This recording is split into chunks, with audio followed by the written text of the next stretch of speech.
Okay, this house has quite a few electrical issues. The guy really liked extension cords for some reason. You can see there's an extension cord running off of this box, and lovely splice here.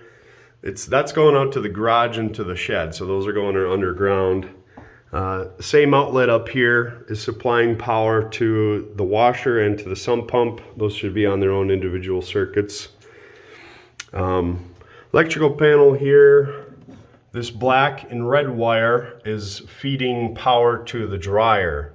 So it's using these fuses right now for the oven, for the range, and those are on 60 amp fuses. So these wires are 10 gauge, they should only be on a 30 amp fuse. So those wires could overheat if there's a fault.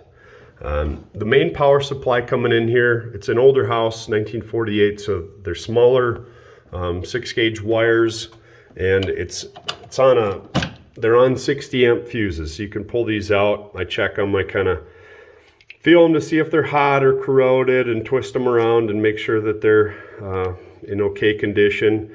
So 60 amp fuses, it's not really enough for a modern house.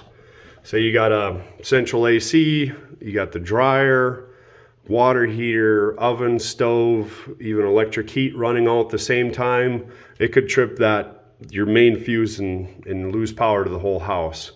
So some insurance companies don't like to insure houses with 60 amp fuses. So basically you'd have to bring in new supply from the city.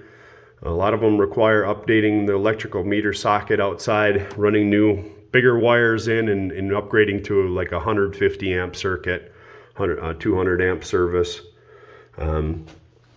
This is some other oversized fuses. He's got a 30 amp supplying some 14 and 12 gauge wires.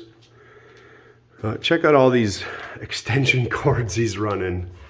So that's an extension cord that's spliced into Romex. That's feeding some circuit in the house.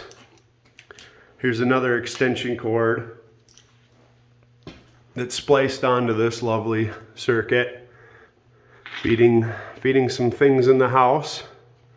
Just some wires dangling around here.